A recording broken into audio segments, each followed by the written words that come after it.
let's hit it. So you are a Frenchman living in India, and that's intense. We became friends through a mutual friend of ours. Who's that? From Norway, actually. Yeah, I think Julie was the one. Julie Scarland, and he was very kindly editing a book, and he was always into the books. So I hear you've released a book also? Right. It's my third book since I've been living in India this time. And the full name over here is Monsieur comme Carpentier de Gordon. De Gourdon. Well, valiant effort, well done. Really? Yeah, well, it's pretty accurate. Comme Carpentier de Gordon. That's de Gordon. He is very shy and modest, and this is my copy, so Yes, I'm going to be exactly. keeping this. But he said I could quiz him on. He's like, no, but that part I don't remember. Well, you first have to give the context. You can't just, be telling this one word and it's like, excuse me, where are you picking this up? Come on. Well, yeah, exactly. But that's the whole fun of it, Yes. I got to do some grilling. We've been watching a lot of TV. We've been inspired, through all the debates, presidential debates that happen in the U.S. And this book actually deals about a different section of the United States society than the general electorate. Pretty much so, yes. It talks about a lot of different people, but some of them are from what you might call the deep state. The deep state. That's not the deep red state or the base, Donald Trump's base, but the deep state, the swamp.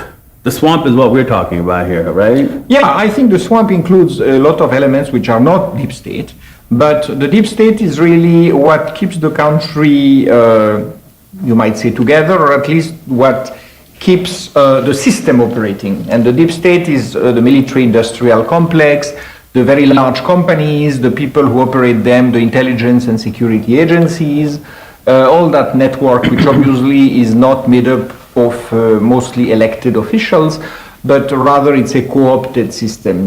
It's a system which perpetuates itself mostly without the knowledge of the average citizen. Right. And what secrets do they hold?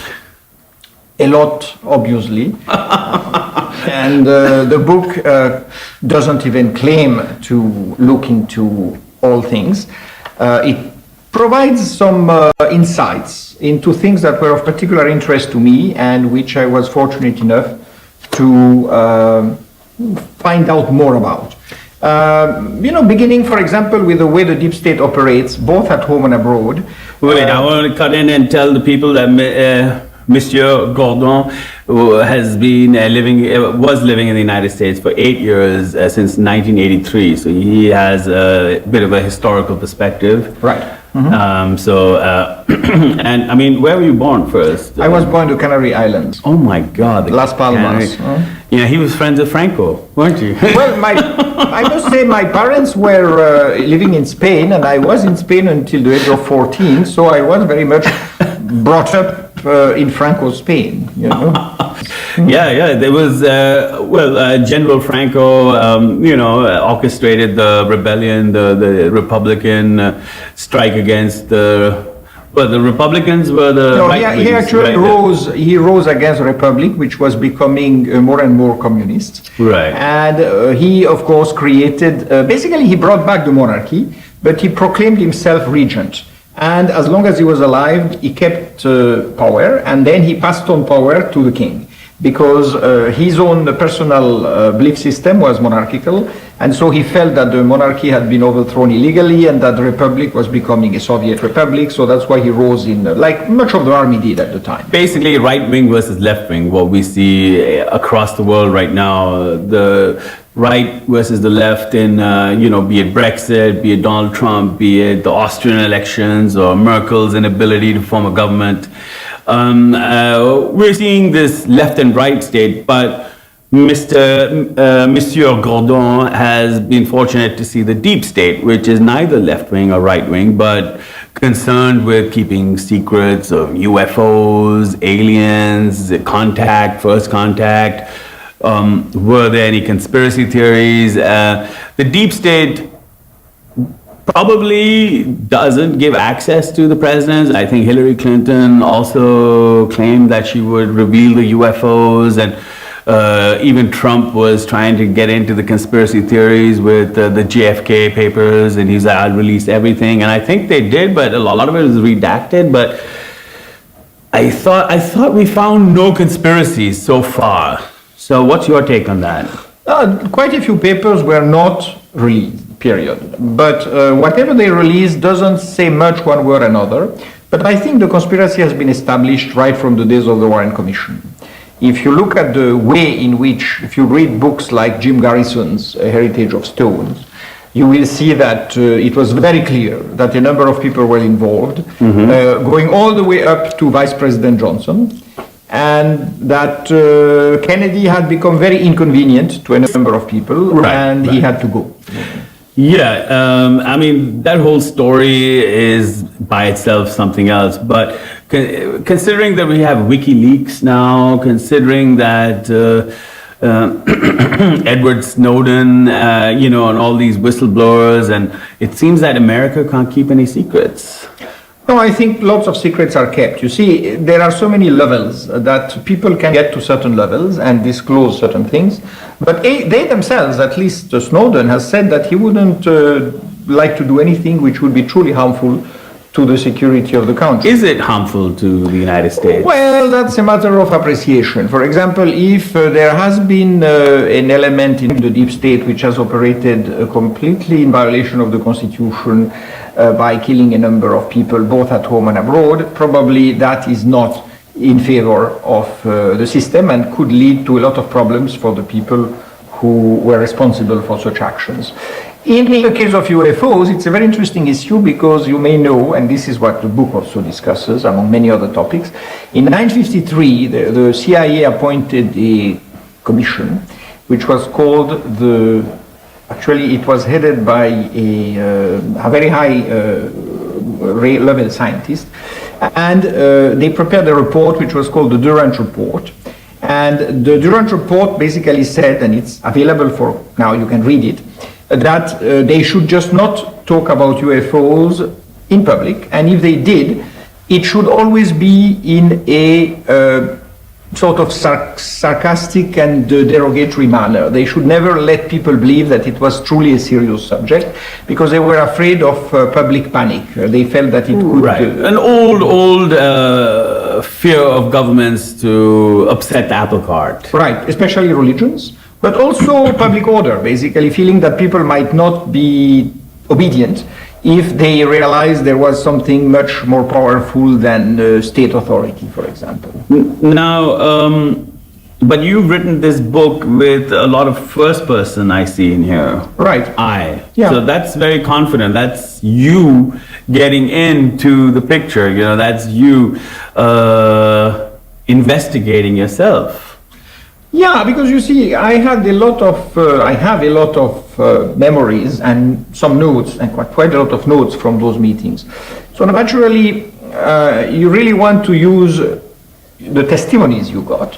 And testimonies? Because under oath or? No, these were all private conversations. People had no interest in lying. Were you recording them? No, at that time, remember, 83, 84 was not such a, by comparison with what we have today, not so sophisticated, and I wouldn't have, obviously... He's not going to tell us, he's deep state, right? Yes, exactly. Now I can say everything, right? I have to keep some things for myself too and for the next books. Yes, he's cut out a lot of names, redacted a lot of names, but he says there are a few that haven't been redacted. No, quite a few names that actually are easy to check on the internet, and because they are public figures, or at least people who were known or are still known. And yeah, I mean, so basically, it's one thing, of course, one reads a lot, one can get a lot of information from books, from films, from all sorts of material, but I think it's important to hear people who tell you things privately that they have no real interest in telling you, but they are telling you because they want to share it with somebody who is receptive. Now, does the deep state really have any power, as we see, Donald Trump fight against the deep state, the swamp, be it Republican or Democrat? He's taken the stand that he's with no ideology, with not with the old status quo, the Permindex, permanent military industrial complex, the FBI, the CIA. These are not big fans of him, and he's trying to disrupt this whole nexus. How far do you think he will be successful? Very hard to tell. Number one, there is no doubt that the deep state, like any human structure, can also be weakened and split up.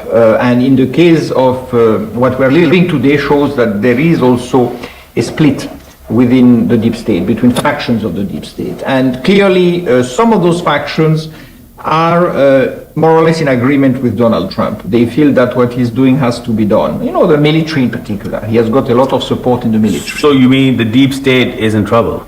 The deep state is in trouble, yes. I think the deep state has been in trouble on various occasions, but they so far managed to restore control and keep their supremacy. Now the whole country is really, in a real quandary now as to whether they can go ahead with the same system that they have had for so many years. I mean, who knew the FBI would be with the deep state, you know?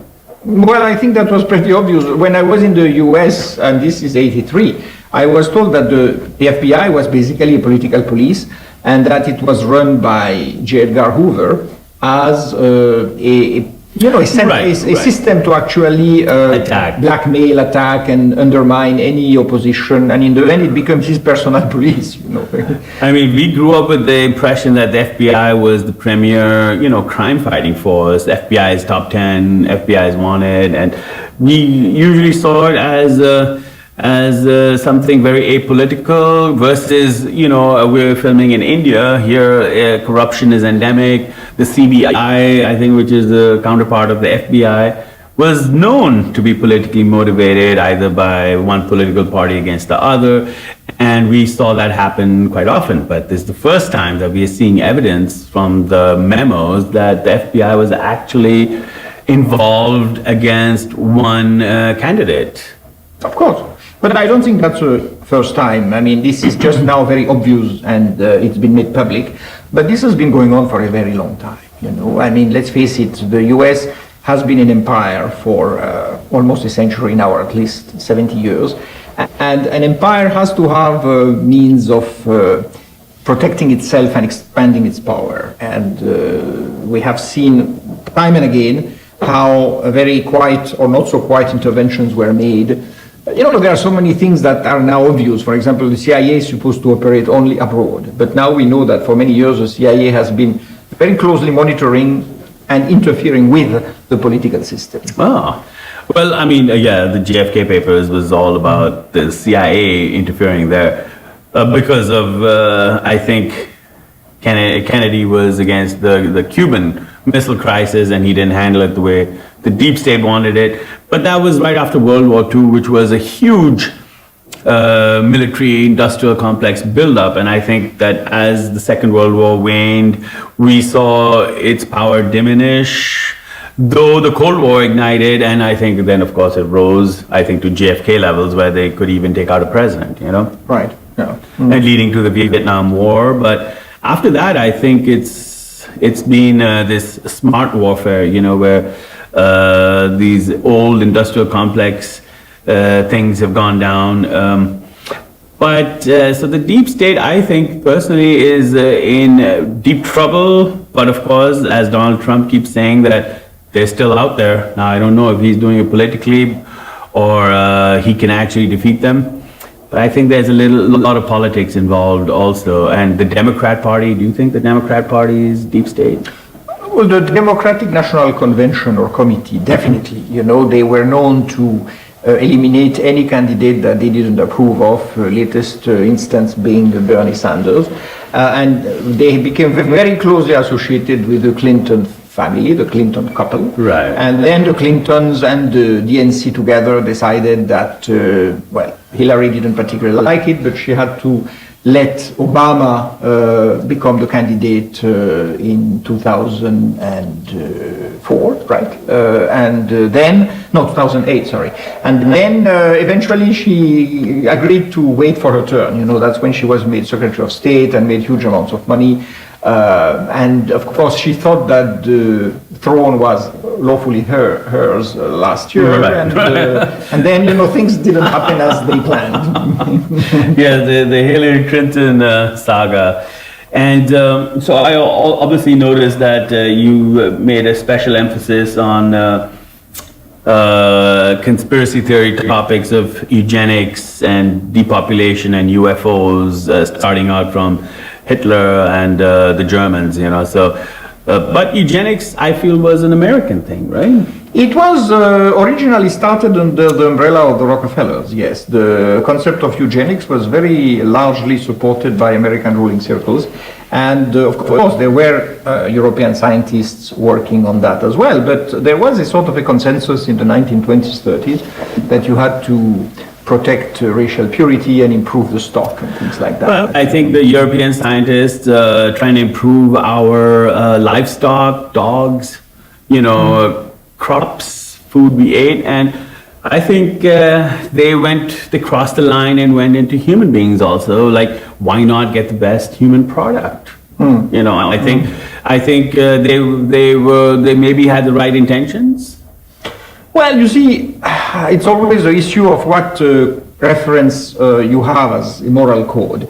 If you take human beings to be genetic material, like all animals, then you obviously feel if you have the ability, then you may also claim the right to improve things, even though you don't really know the consequences of what you are doing, right?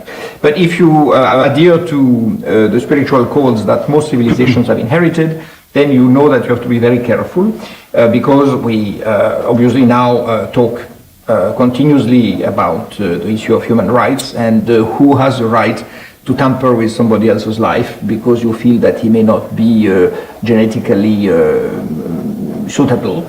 Yet you do have a lot of people throughout history who were in some ways genetically very disadvantaged, at least physically, but who turned out to be extraordinarily creative in other autistic, areas. yeah. Yes. I also Asperger's and even people who were really crippled and who did amazing things. I also forgot to introduce myself, so I'll probably edit and bring this forward. That I'm a medical doctor by training, and my name is Saif Rizvi, and I also write. I'm a writer, and that's how we met, on writing, the principles of writing. And so getting back to the eugenics, I mean, we were obviously very interested in all the genes, what's happening, and as the medical philosophy was that we want to root out all suffering, and what we perceive as suffering of the crippled, of the mentally handicapped, of the non-functioning. So this was also, it becomes rational. I think the medical personnel, speaking from personal experience, we become a little rational minded, and we take out the emotional component to quite an extent, because it's not really progressive, the emotional component, what you're feeling, and versus the results that we get. The guys, the Pavlovian experiments, the Russians, we experimented with dogs, cats, animals, horses, Louis Pasteur's vaccines, It was cruel, but look where we are technologically. Well, you see, one of the great founders, as you know, of modern medical science is Claude Bernard. And Claude Bernard, who was otherwise a wonderful man, and who, of course, helped millions of people through his discoveries, he said something which now, and even in his day, must have appeared very, very ruthless. He said, we have every right to torture animals and kill them if it's going to bring some improvement to our own condition. Now, of course, who gives you the right to kill and torture an animal? We do have animals that we're very fond of, like dogs, and horses and cats. And why should other animals not get the same amount of respect and consideration? You don't have to take care of them. They can take care of themselves. But do you have a right to kill them wantonly? Yeah, I think humans assume they're the superior, deserving species, and everybody else serves their needs. I mean, we were eating them. Imagine how cruel that is. If the animals could think like us, and they're hiding and scared, and the humans are coming to, take them to the slaughterhouse. It's Monday morning, So Of course, it's cruel and it's terrible and wretched, but we all love to eat meat. We all love the sensation of being full and getting gastric juices, hormones, everything. We're programmed to digest other animals. And if things get really bad, we become cannibals, Yeah. On the other hand, you have the example of societies which have taken a very, you might say, lofty view of that, and who have decided that they could do with very little animal consumption, and who have tried to cause as less harm as possible. And this is one of the remarkable examples that we get from India, particularly in certain branches of the Indian civilization. I don't know about me, but yeah, it is disappearing. So let me tell you that we're getting really healthy over here. Well, I think there are still millions and millions of people here who are very much vegetarian, and as you know, vegetarianism is increasing in the West. I mean, in the West, in places like Germany, paradox, Italy. Yes, paradox. Well, because people are also seeing the suffering of animals, they are being exposed to them, and they are no longer. You see, when people used to kill animals for their own consumption, they had to shoulder responsibility, but it was done on an individual basis for a family. Now you see these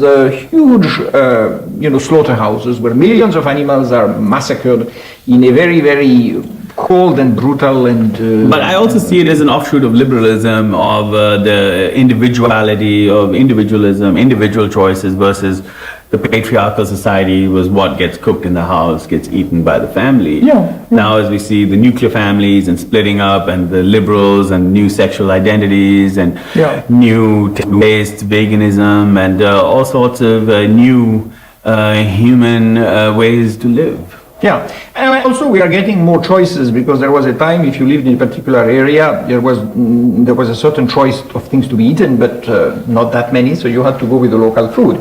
Now we can get all sorts of food. As you know, we are discovering now new kinds of food which we can even make in the lab, or which we can extract from seaweed, from microorganisms. We can actually make things that if we want to go that way, which will not require us to actually kill animals, especially animals that look like us, that are really, that have feelings, that have emotions, that have fear. I mean, it's... I love that line. The animals that look like us. Well, I have a dog. Well, they have very similar, if you look at the way they behave and they look at you and their emotions. Yes.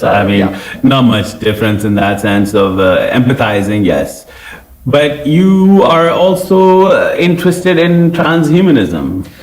Yeah, I think it's a trend that you cannot ignore. It's a very real trend which is expanding, and it's. Have you discussed that in this book? Yes, especially with regard to exposure to other civilizations and transformation that some of them have probably undergone. By becoming by essentially becoming highly technological and merging their biology with technology, which is what we are doing, more and more. So this book is copyrighted in 2018, but you've been working on it since when? No, I started working on it only about in 2016. Okay, so transhumanism was already big, and we've been seeing under the Obama administration in America the advancement of liberal, policies leading to more rights for transhumanism, transgender, social engineering. I think one of the reasons that Trump won was the backlash to this social engineering. Yeah, I mean, you can see it in America with all the Christian fundamentalist movements. And so who's right? No. Well, can you say right or wrong? I have a feeling that obviously going into something we don't know about is always very dangerous, and at the same time it's probably inevitable, because once we achieve a certain degree of scientific and technological knowledge and expertise, for all sorts of reasons, medical and otherwise, we are going to be moving towards what we consider to be an improvement of our lot, and is this eugenics? In a way it is. It's eugenics point 2 or 3, Is this the extension of the Nazi program? Yeah, I think the Nazis were definitely pioneers in this. And Hitler was a vegetarian. Yeah, he was. And at the same time, he was encouraging all sorts of research. Epidemiology, smoking is bad, cancer, don't eat this, don't do Yes. that. So the Nazis were the first ones to put restrictions on diet, smoking zones, and Yeah, and encouraging healthy populations having no smoking, no sports food, and, no meat. Yeah. You know, so I think now, are the liberals inadvertently following a Nazi philosophy? Well, I don't know if you know, Nazi philosophy had a number of components, right? So I don't think many of them have. So this is a very interesting thing that we can develop on camera, that, and nobody's really delved deeper into it. I mean, liberals have been accused of being Nazis, and right-wingers have been accused of being Nazis.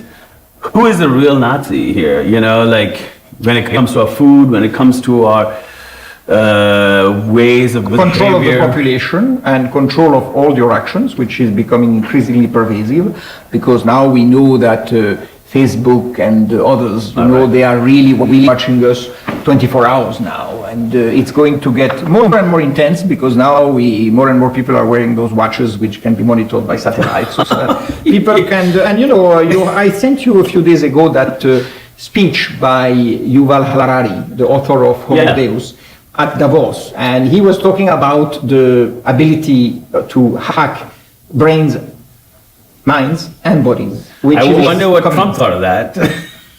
Well, you see, I think Trump being 71, he was brought up in a very different age, right?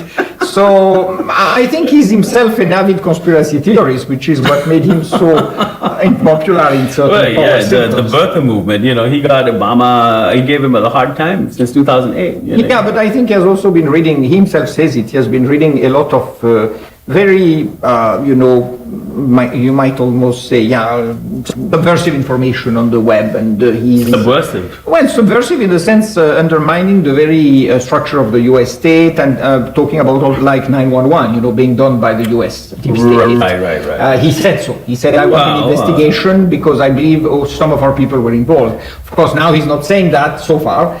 I think he has got enough trouble. Well, you know, the funniest thing is that Donald Trump has been tweeting some right-wing stuff, like actual deep, not deep state, but deep right-wing conspiracies that is the Jews in control of it. Yeah. He actually retweeted some pictures, which was bizarrely done by Netanyahu's son, who obviously they're Jews, but they consider themselves more Israeli. I see there's a nationalist Israeli movement versus the pan-Jewish movement, and I see Donald Trump has brought a wedge between the American Jewry and the Israelis, who consider themselves as a nation first and then anything else in terms of priority. Yeah, he has done a bit what Putin did also. He has tried to, as you said, drive a wedge between the so-called liberal international Jews, who are generally very much against him, and the conservative religious Jews who basically want to keep their separate identity, but are not interested or are rather hostile to liberal causes. You know? Yeah. Even in Israel, there is a very deep and bitter struggle going on between those two currents. I mean, we saw Jerusalem happen, and this was an event that nobody could have foreseen, and everybody was shocked, and not least the Jews and the Israelis. Yeah, they're still trying to assess what that will do for them. You know, It's driven a bigger wedge because the liberal Jews refuse to congratulate Trump or the world or Israel about Jerusalem becoming its capital. I mean, eventually they were forced into it. Like, are you crazy? This is what we were fighting for all these years, for 50 years, that we wanted Jerusalem. And here we are, this guy who's this crazy madman, the second Hitler or something like that, as he's portrayed in the media. And since 90% of the media is liberal, I'm going to say the liberal media, you know? Absolutely, yeah. So he's being portrayed as the second Hitler who suddenly gives them Jerusalem. How does that happen? What was Trump thinking?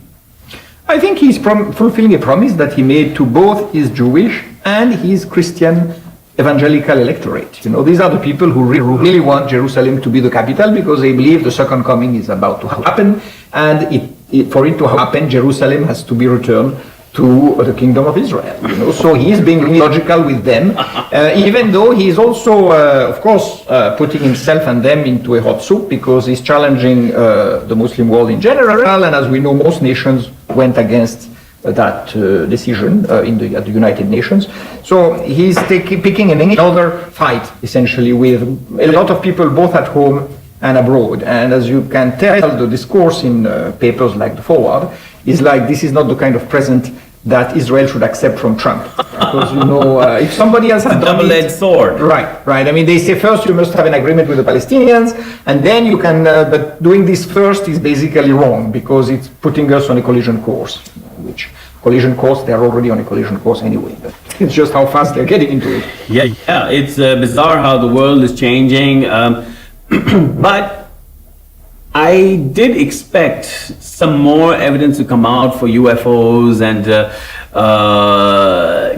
this conspiracy theories, that we would have seen more of that. Now, should they be put to rest or dismissed as tinfoil hat stuff like, Sandy Hook massacres and all these school shootings? The right wing dismisses them as conspiracy theories versus actual events. Now, where do we draw the line? No, I think there is no question. The events are real. They have been accumulating for a century and more. They are connected to thousands of years of history. And as we know now, there are multiple investigations carried out by the US government at great cost in a number of government and private research facilities. And the latest to come out on the New York Times and on all the major newspapers were related to one particular sub-project which was funded from the Senate. And they channeled $22 million for a particular investigation of a particular series of interactions between the Air Force and UFOs. And they haven't let much out yet. They have just acknowledged they did fund this research and they are proud to have done it. And Luis Elizondo, who was put in charge, said we have long passed the point where we can question the fact that these are extraterrestrial beings. I know, there was something weird. I don't know if you read that on the New York Times. I don't know who let it out, but there was some editor or something that came on the front page of the New York Times a month ago. UFOs confirmed by the Air Force. And there's an Air Force video of two pilots. And not only that, they have talked on camera, on television, national television, how they have actually collected some of the material that UFOs are made of. And they have been analyzing them. Synthetics. Yes. And they say completely unknown on this planet. And this came from a very authoritative voice, from the head of the project. So it wasn't so. But it was a little weird. I mean, me as a newspaper reader, I see one day they just splash on the headlines, UFO confirmed, and then like down. Yeah. Well, I thought there'd be a follow-up, and the next day, and the other newspapers would carry it, and the other media, and then suddenly there was this pin drop. Zip. But that's the way it's been conducted for so many years. Who has that power to shut, like a newspaper like New York Times, who wouldn't shut up on Trump? Yeah, but they will not shut up on things that they are interested in. But when it comes to the deep state, once again, only 6 corporations control the media in America, and all these corporations are basically under some control from the CIA as to what should come out and what shouldn't.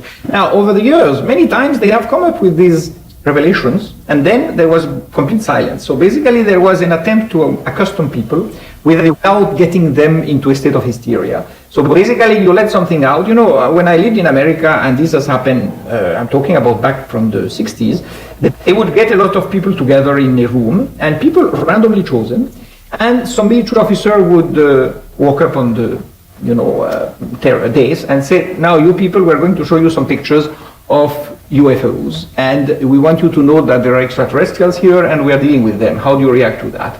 And people would be completely dumbfounded because they hadn't been given any real warning. And then they thought that it was all some sort of a joke or some sort of a con game, but they couldn't quite tell, and then they were let out and there was no follow-up. So basically the whole idea was to impress this on them, see how they reacted, but not give them any further confirmation of it. You see, so basically they could also always feel that some crazy chap had been talking nonsense, but they could also say, which is the case now for most Americans, that this is true. We haven't been told that it's there.